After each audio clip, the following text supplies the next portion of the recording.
folks, Mike McGee here. In today's video, you're going to see us do something with a pig that I have never done before. This is a Mangalitsa. Obviously, the bacons have been taken because we're making bacon. But today, we're going to take the rest of these hogs and work it up. I say these hogs, 2 halves of 1 pig. We're going to be taking it, laying it out here, and we're going to be staking it out. This is a stake out. You saw us work up the Boer goat that belonged to my neighbors right here. Now you're going to be seeing us work up the Mangalitsa hog that belonged to me right here. And I kind of think I want to do it like we did the Boer goat and cut it off piece by piece and not lay the whole thing here because that's going to cause issues. So I'm going to cut off this shoulder. We will get into it. There's a high possibility we might make some copa steaks. We're going to be cutting as many steaks as we can out of this pig. Boneless at all cost.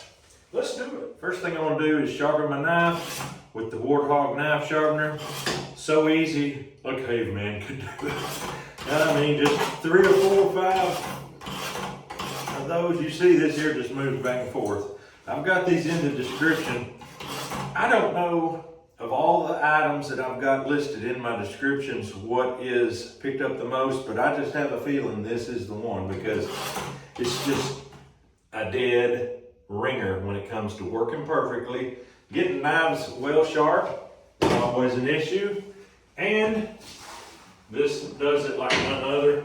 Always want to take a paper towel and wipe it off because this thing literally hones it down and you get metal shavings. I'm not seeing a lot on this one, but sometimes it does more than others. I guess this knife is already a little bit sharp. Anyway, let's cut this shoulder off. Go ahead and come up here, come across. The copa is the same thing as a chuck eye steak on beef. So it's in line with your pork chops. All right, we're there. I'm gonna try to catch this and not let it hit the floor. You know what I'm gonna do? I'm smart enough to know that it might want to hit the floor, so I'm gonna do this. There we go.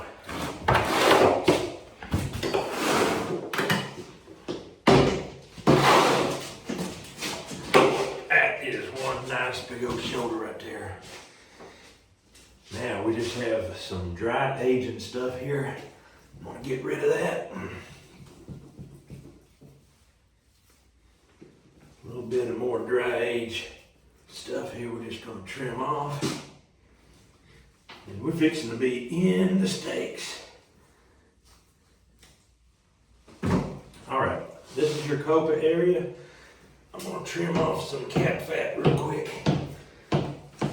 This is Mangalitsa Express right here. This is what makes deer sausage so good. And it also makes pig burger good. We're gonna probably be making pig burger with this. We've got plenty of deer meat for making sausage with. So now we're gonna get in here and get after this copa steak muscle. If I remember right, it's gonna be right here. I'm hitting the shoulder blade, and that's exactly what I'm wanting to hit. And I'm gonna shave it off that shoulder blade a little bit. Bring this knife in here backwards. Look at that shoulder blade. And I'm gonna just work it around that. Straight through.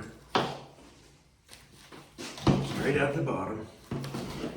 Now let's cut us a cross section, see what we got here.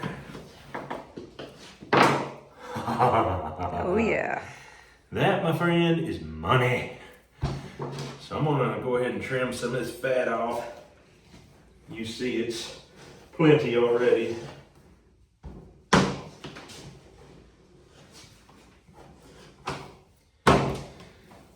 Do the same thing here.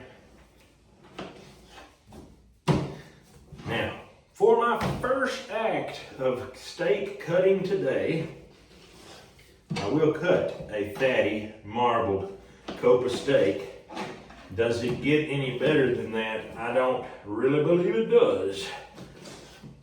Look at that. When it comes to pork, the Mangalitsa is where it's at. If you're wanting this kind of thing.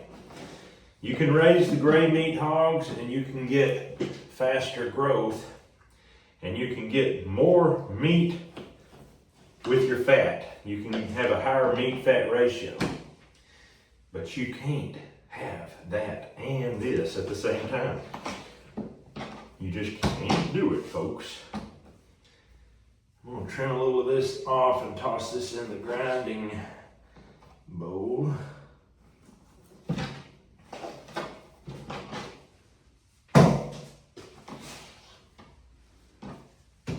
I guess this is grinding right here. It's all got all that good fat. So I'm gonna finish up this coping muscle right quick. There we have it. 1, 2, 3, 4, 5, 6, 7, 8, 9, 10 steaks out of this section right here. Not bad start. All right, my next action is gonna just be to trim some of this fat off. Fat kind of works around that shoulder about that shape. You can see where we skinned it in our knife marks, where we skinned it. I'm just gonna shave some of that off.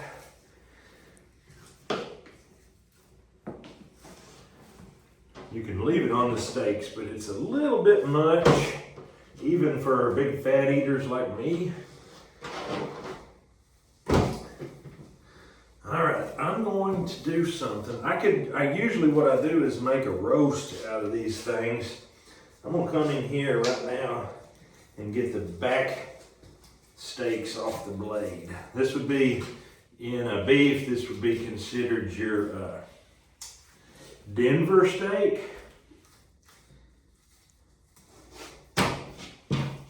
I don't know what it's called in pork. I'm just going to trim out and then make steaks here. Look at that.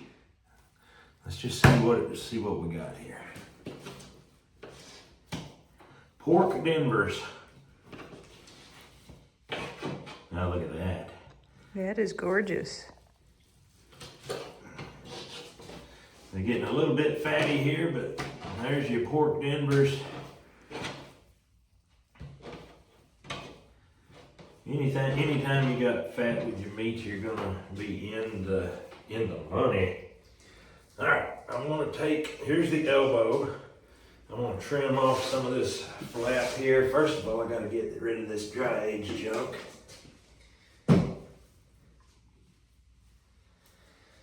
All right, get this flap trimmed off. A little fat right there. All right.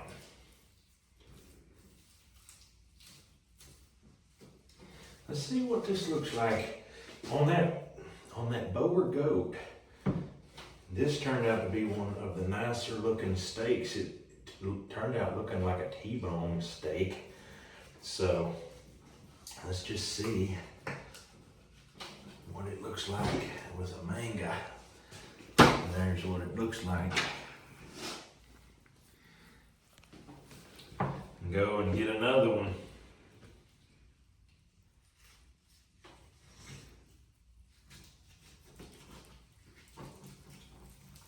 There's another one.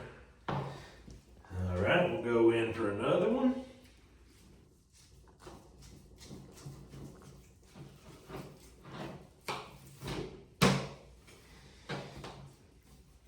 And another one.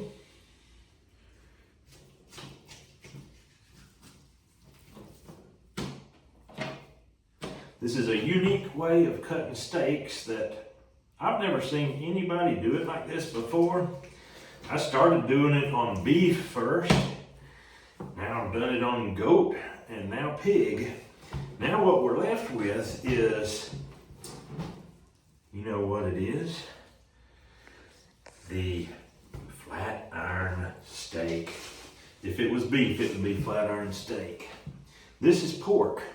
I've never heard of a pork flat iron steak, but it's time for McGee to get it on. This is the shoulder blade.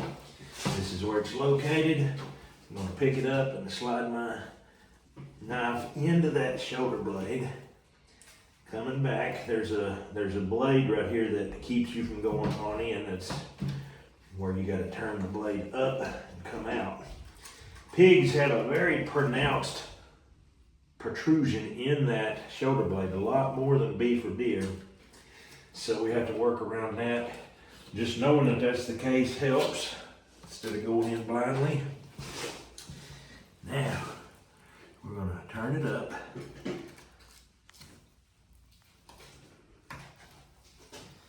Try to get around that thing. First, I want to go over top of it.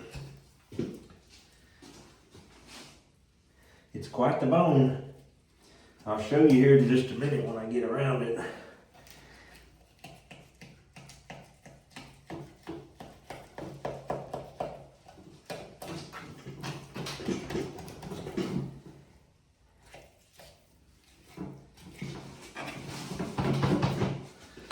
All right, there's that. Look at that shoulder blade and how far that bone comes over. It's very protruded. Shoulder blade steak, this would be the flat iron.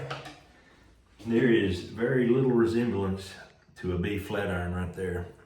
There's that sinew, but it's kind of squiggly. It's not anywhere near the same. But I think the muscle itself should still be tender. I'm thinking. I don't really know. I'm getting into a thicker sinew right here. Different than a beef. But anyway, we'll keep them as steaks. Cut some more here. Mostly fat.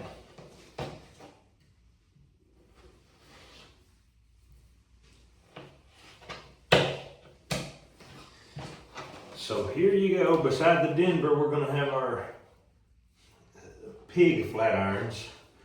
That's what we've got there. And now we've got the alternate side of the shoulder blade roast, which is going to be cut into steaks here.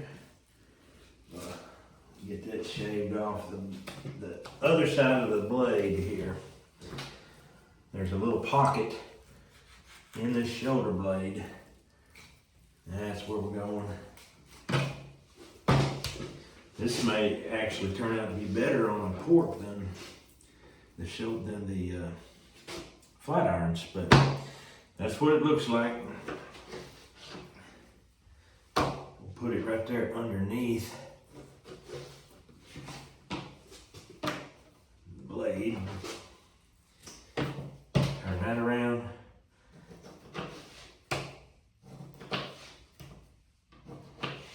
And there we go.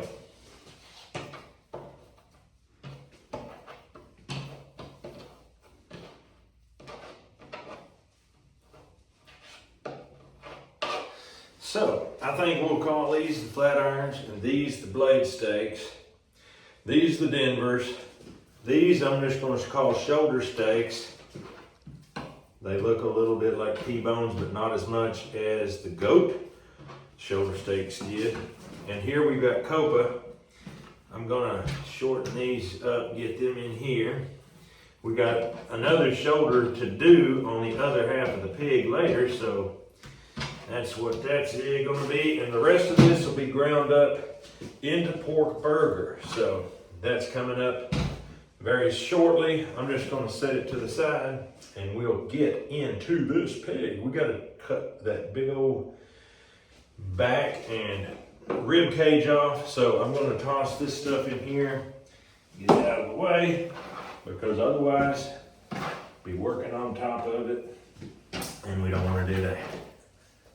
One thing that I'm going to have to do is get this tenderloin out, or when I cut this off, I'm going to ruin half of it, so I'm going to go ahead and get in here and get that, because whoa, nothing would make a man sicker than ruining his tenderloin.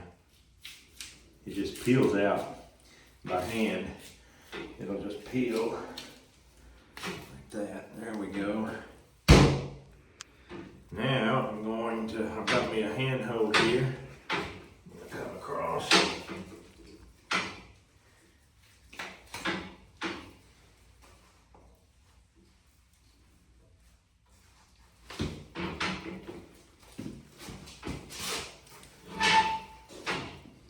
Bent very easily, didn't it? It sure did.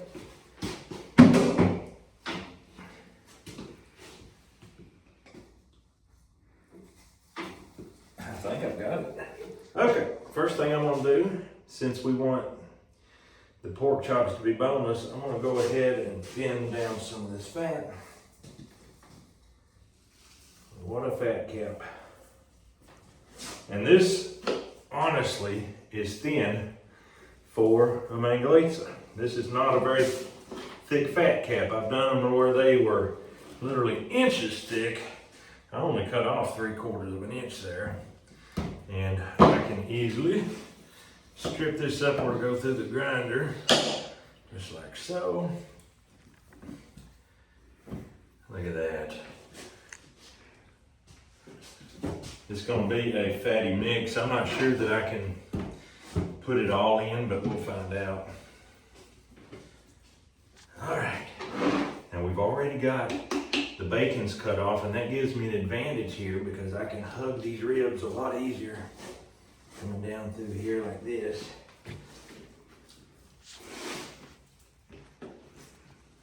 Here's the floating feather bones.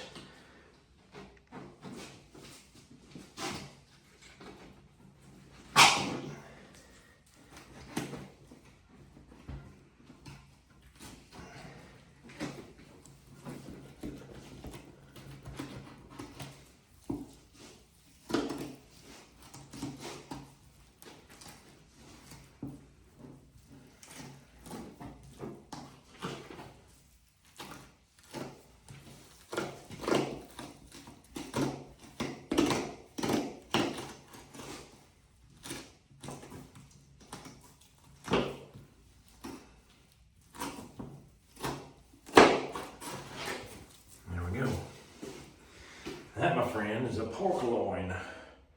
If you buy a pork loin at the store, you're not getting tenderloin, you're getting backstrap. And you can get nice big ones at the store, bigger than this even, because those gray meat hogs that they produce, like Yorkshire and the different ones, landrace, they have much longer bodies and they have much leaner bodies. I'm gonna trim just a little more fat off, and then I'm gonna stake this thing out. I think it's ready. I'm gonna do just a little bit of a trim right here where it got the dryness. A little bone dust I can feel on it.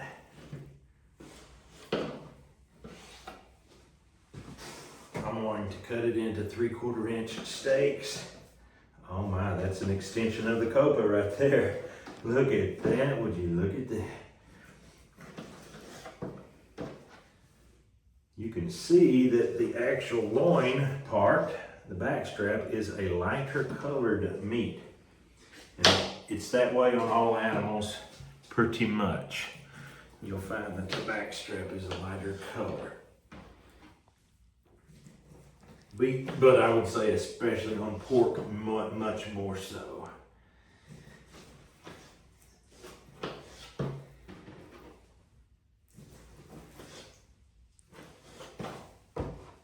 And you can see the difference between where the shoulder end was and where the middle of the back. It's got much more of a pure loin right there. And I trimmed off a bunch of fat, and look at the fat ratio there. Unbelievable. But when you grill these babies up or fry them or however you want to do it, you've got you something.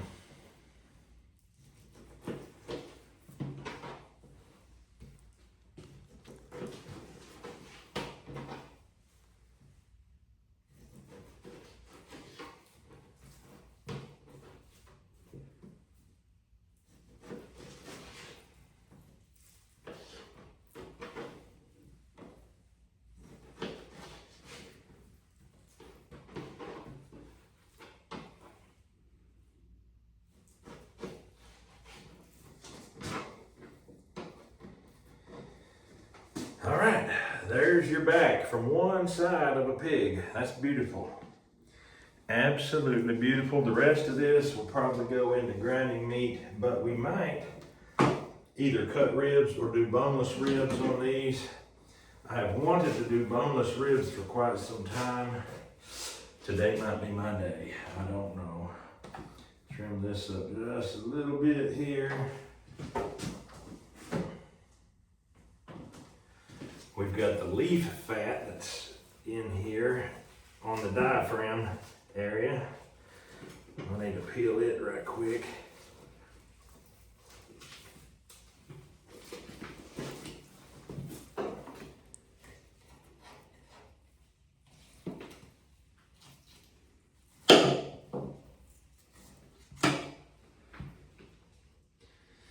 Down here, you start getting these little cartilage bones like this right here. They get in your grinder, and I mean, they don't hurt nothing, but they do get in the end of the blade, and they just sit there. They don't go through too good. So, I'll do a little trimming on this.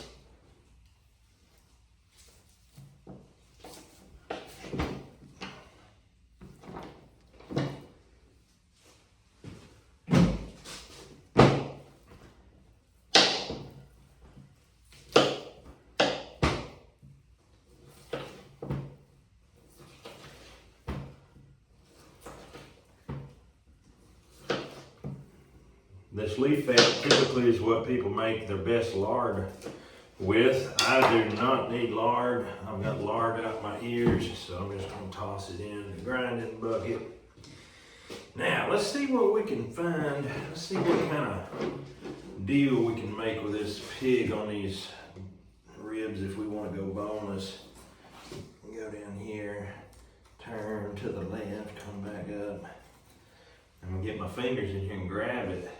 And see, this went plumb up under the back strap, so we're getting a little longer than we do when we do that. Let's see what we got there. That don't look bad at all. That looks good. I kind of think a slow cook on that, and I think that would be amazing. It probably would be. So, I think I'm going boneless rib route on it. And I think that's gonna make the wife at home very happy. I think if she don't like it, I will be back with you and I'll let you know. Don't try this at home. But I think this may be something you might want to try at home. Let's knock this thing out and let's get it done quick as possible so that we can get on to the hind quarter now.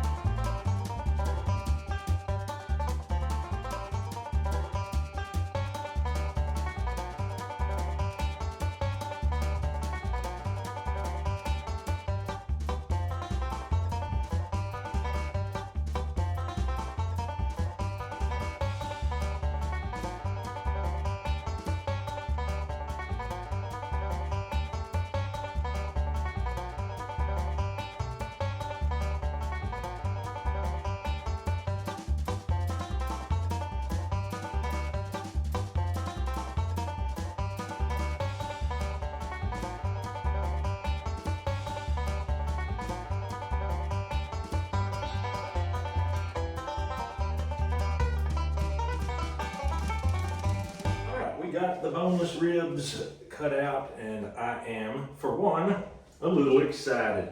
I think if we get that many off the other side, it'll be enough for a taste test for the family. It won't be enough for everybody. But up towards the neck, I was able to get some good chunks of loin in it. Got these, and it sort of tapers off, but still looking good. I am going to get this off the board, get the hind leg on, and if you remember on the goat processing video, I said it's very hard to separate the muscles. Let's just go in, do the same cut, get that big chunk off with those round muscles, and just see what we can do. Some of y'all are probably going to fall out on the floor because desecration of ham, but what else am I gonna do? All right. Okay, I'm gonna get you a whole leg right there. There's a lot of hair around that hock. There is. We'll deal with that in a minute, but for now, I'm gonna cut off that round meat right here. Come around. If you've ever deboned a ham, that's what you're seeing right now. Ham debonation. Now, come down that bone, ride it down through there. Same thing on this side, same as I did with the goat and the deer. Ride that femur. Now, I'm gonna try to get it pulled enough to where I can get in there and get it cut without causing slits and slices.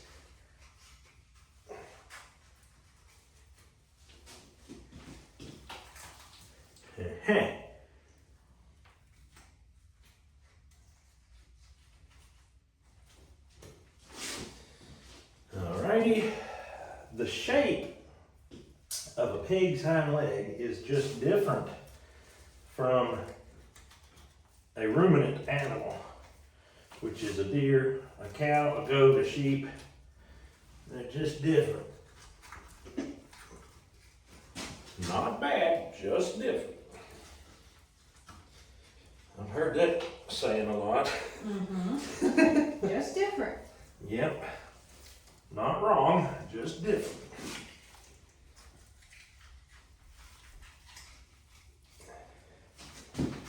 It is different. Alright, there's that bone. We'll just come right down.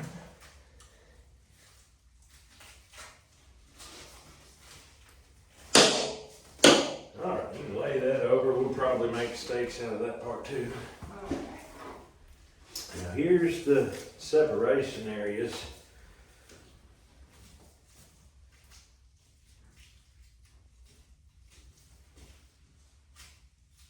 It's separating all right. There's your eye of round. That'll be your bottom round, I believe. Eye round and top round here. Very different from what we've been doing.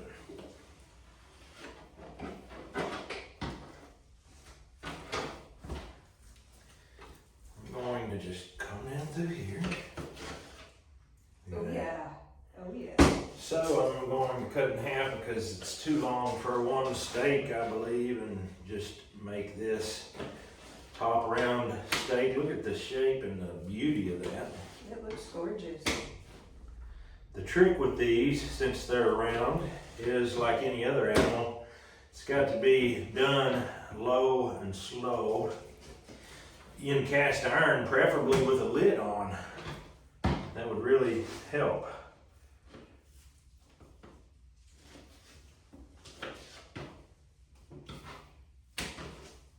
I'll let you stake that out, and I'm going to go ahead and come down through here and square this one up. I believe this is bottom and eye, all in one. Oh, look at the coloration. Oh, I like. It's kind of iridescent. It's not quite as dark as this one, but Yeah. it's still a pretty color. See how in the light it changes? The eye brown changes Yeah. like a prism. It's also got some intermuscular marbling too. Yeah. Wow.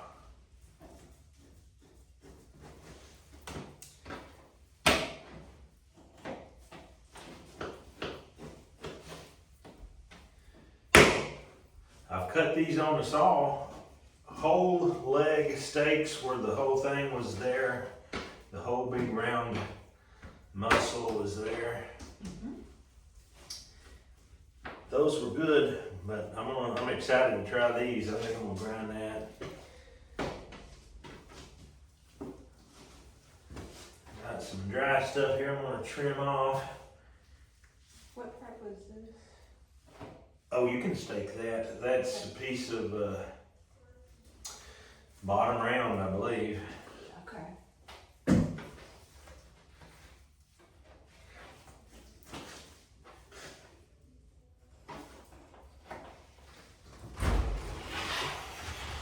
Hey. Hi. Hello. Mr. Radon. And Ms. Riley.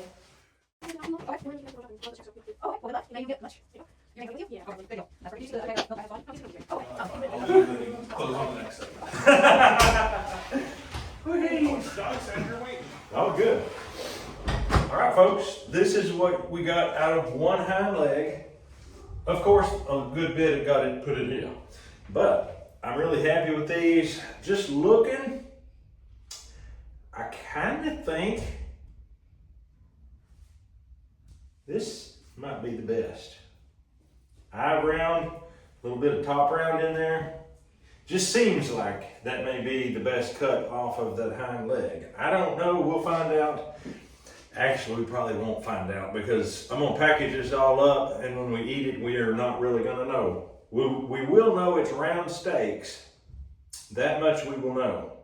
But, and it's gonna be good. We already know that. So let's move on. We're gonna knock this one out right quick in a heartbeat, and then we'll see what we got. If you'll stay with us till the end, I'm going to grab out some of these round steaks, and we'll try them with the kids and see what we think about them. Let's just do that. I already said I think these are the best, so let's pull out the best. We want to knock it out of the park, if at all possible. That's the point. Adam, you, me, and the kids. That's more than the kids can eat right there, right? It is. So that may be enough. I think that should be enough because as much as I'm looking forward to lunch, I know the stomach can only hold so much. Yeah. So I think one's plenty for me, one will be plenty for Adam. Okay. I believe one will be plenty for me, and it looks like the kids will probably not eat all that. We can scavenge off of what they leave. Yeah. Okay. There we go, folks. Let's get in there and get that cooking. But wait, we gotta have a pig to cut up first.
All right, folks, there you have it. This is pork. Here's a side-by-side view of pork versus goat. You can see quite a bit of difference, but it's more similar than what you might have thought, because this is the Mangalitsa, so it's got the red meat. We got quite a bit more overall volume, I would say, and a whole lot more fat. We're going to actually not be able to get all of this fat ground into this batch of ground meat. We're going to have to package part of this for making deer sausage later, but that's okay. We can handle that. So this is our grinding box. This is our steak. We had more steak than we could get on here. Here's our boneless ribs, pork chops, coppa steaks, hind quarter steaks, and we got still one whole ham left. I'm not gonna cut that up into steaks. I am fixing, just about to make a video for you making ham bacon. I've never made ham bacon before. You might have a conniption when you see it, but the problem is I have cured hams before and my family don't eat ham. We just don't hardly get into it. In the morning for breakfast, I can fry up some ham bacon, and I think that's gonna work out. But I won't know until I try it. So be watching for that video. But this video here was about staking out a pig, and we did it well. We're fixing to get in the kitchen and start cooking. Hope you enjoy it.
Oh, look at that butter.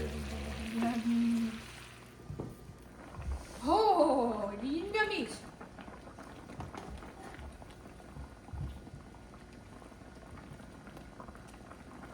This is two stacked on top of each other and I didn't even know it. I did. I saw it when you first put it in there. Oh my.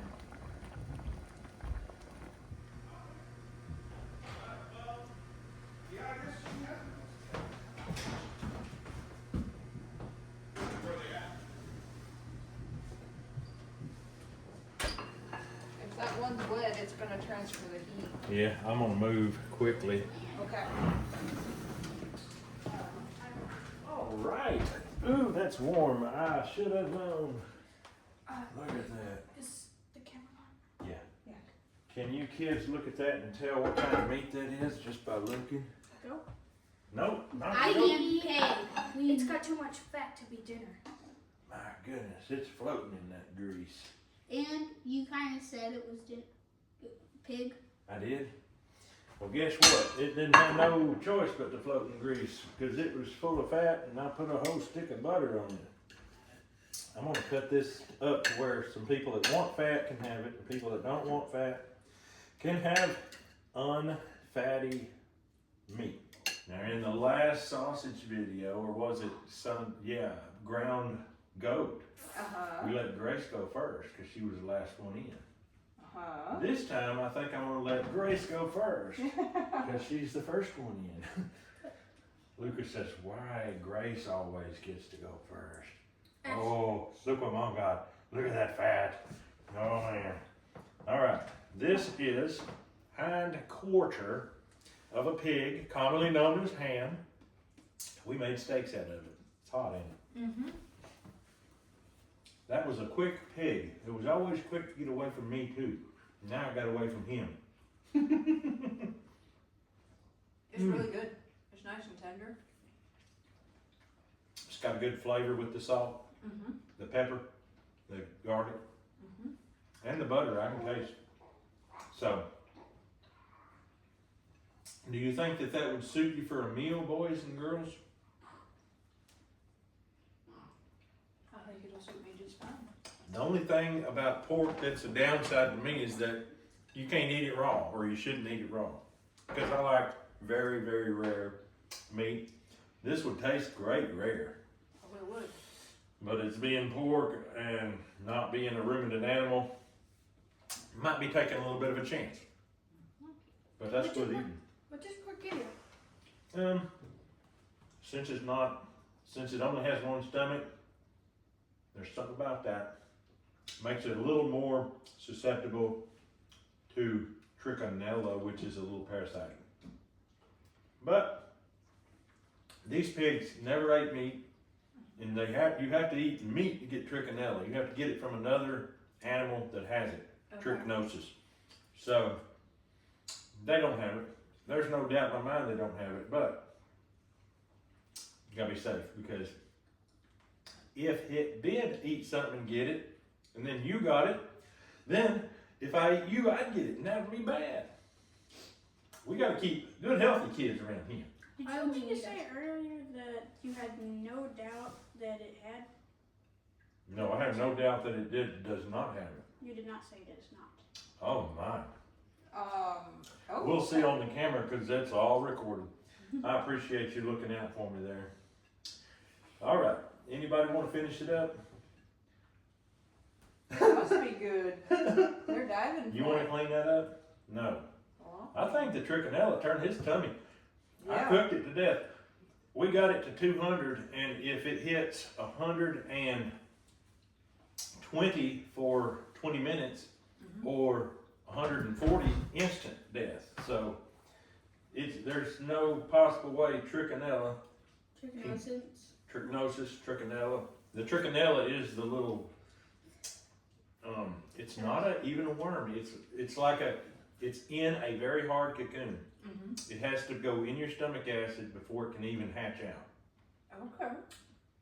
Freezing it don't kill it, but getting it hot kills it. And also salt and thyme combined, like bacon hanging, it can't handle that. Okay. So they've done all kinds of studies. I've looked at some of them. I'm not scared of it. The only time you're really going to have a problem is eating wild bears, mainly, and wild hogs that have been scavenging on some old bear meat. But anyway, folks, hope you enjoyed the video. That's how we staked up this pig. This is probably our 300th pig to do.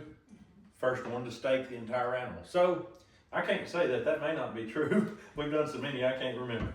We've done a lot of bone in, but this is by far the only boneless steak one we've done. Anyway, hope you have a great day.